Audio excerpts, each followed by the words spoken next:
ये कहानी है एक ऐसे इंसान की जिसकी जितनी तारीफ की जाए कम है, जिन्होंने छोटी सी उम्र में ही दिखा दिया था कि वो किसी से कम नहीं है। दूसरे लोग किसी काम को सोचने में लग जाते हैं, मगर ये इंसान लोगों की सोच को सच्चाई में बदलने की ताकत रखता है। टाइम को बिना बर्बाद किए हुए बात करते हैं एलन मस्क की। एलन मस्क बचपन से ही किताबों से इतना लगाव रखते थे कि इन्होंने 10 साल की उम्र में ही किताबों से इतनी नॉलेज ले ली थी कि जितना लोग ग्रेजुएट करने के बाद हासिल करते हैं। इनको किताबें पढ़ने का इतना शौक था कि इन्होंने स्कूल की लाइब्रेरी की सारी किताबें पढ़ डाली थी। जिस किताब को पूरी पढ़ने में 10 दिन लगते थे, वही किताब ये 3 दिन में ही पढ़कर ख़त्म कर देते थे। किताबें पढ़ने के साथ साथ कंप्यूटर चलाने और सीखने का भी बहुत शौक था। 10 साल की उम्र में ही इन्हें कंप्यूटर की इतनी नॉलेज हो गई थी कि यह कोडिंग करना सीख गए थे, मतलब प्रोग्रामिंग लैंग्वेज। इन्हें बचपन से ही एक ऐसा जुनून था कि 12 साल की उम्र में ही इन्होंने एक गेम बना डाला और इस गेम को इन्होंने $500 में बेच दिया। यहीं से इनकी प्रतिभा साफ झलकने लगी, जिसका मतलब साफ साफ था कि इंसान किताबों से पढ़कर कुछ भी कर सकता है। गेम बेचने के बाद तरह तरह की किताबें पढ़ते हुए एलन मस्क ने डिसाइड कर लिया था कि वो एक ऐसा बिजनेस करेंगे जो कि इंसान की सोच बदल देगा।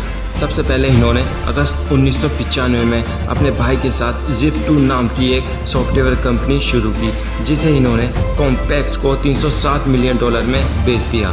इस कंपनी में इनको 7% शेयर के हिसाब से $22 मिलियन मिले। इसके बाद बैंक के आगे चेक क्लियर कराने के लिए लंबी लंबी कतार देखकर इन्होंने सोचा कि क्यों ना ऑनलाइन पेमेंट सिस्टम बनाया जाए। 22 मिलियन कमाने के बाद इन्होंने 10 मिलियन का इन्वेस्टमेंट X.com नाम की कंपनी में किया।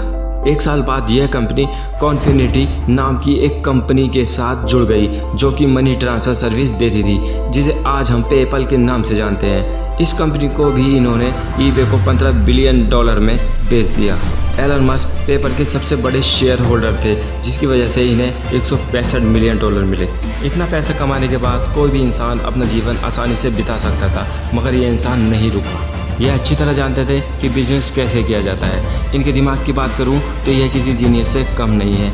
इन्होंने एक रॉकेट खरीदने का निश्चय किया ताकि ये मंगल ग्रह पर मानव सभ्यता की शुरुआत कर सकें, मगर रॉकेट के दाम इतने ज़्यादा थे कि यह निराश होकर वापस आ गए। मगर ये हार नहीं माने।